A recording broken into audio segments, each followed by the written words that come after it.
What's going on at Stimson? Yeah, so let me just give the background. We are an integrated sawmill timber company. So we have about 600,000 acres that supply our mills, which is about 50% of our raw material that we need. And then the other 50% we get out on the market, whether it's state, federal, or industrial type material. And we support, really, it's 5 stud mills, a green dimension / cuttings or timbers mill, and then we also have a hardboard facility that does panel products there. And so, this all started 150 years ago, and company kind of had a vision for sawmilling. And when Dan Dutton came on board to be our president and CEO, he had a vision that, federal lands would soon deteriorate and we wouldn't have the ability to buy that raw material. So we needed to self-sustain. And that's when we really started to expand and look at a lot of different timber purchases. And with that came mills. And so we expanded in the early times from only a few mills to up to 14 mills. And we had every product line from plywood to glue lams to pine, cedar, studs, dimension. And so we got just, I would say, big. And then we had a nice correction that required some diversification. So we looked and started peeling things off. And as we became a smaller company, we realized that the strategy we wanted to become and where we were good at was producing stud commodity lumber for the home centers.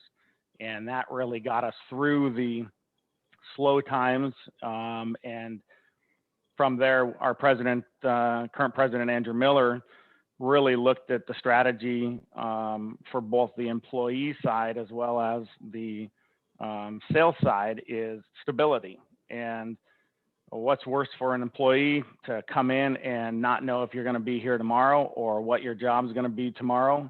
So we wanted to make sure that every employee knew every day, I'm going to run this piece of equipment. And in order to secure that, the retail or the home center business was the anchor. So we really started with the home center business at that point and built from there. And today it runs about 60% of our business. And then we fall into other categories, which would be the industrial side, your pallets, pallet cut up, your remanners. That's a good piece of the business. And then we also have the distribution base and then the wholesale base. And they all play a significant role, and they shift from time to time depending on what markets are doing. And what kind of requests we're getting. The last kind of piece that we explored several years back was, online sales, and was the industry ready for online, and how do you gear a sales department for, future online sales? And we had a lot of stumbling blocks in that, and had a lot of conversations with your group as well. And the platforms that were offered in, I'd say, the lumber industry's software packages were not robust enough. And so that's why we've looked at MaterialsXchange and looked at that as a viable option for a future piece of the business to help with that. So that's kind of the background, is how we got into, supporting the home center and really driving our business in that direction.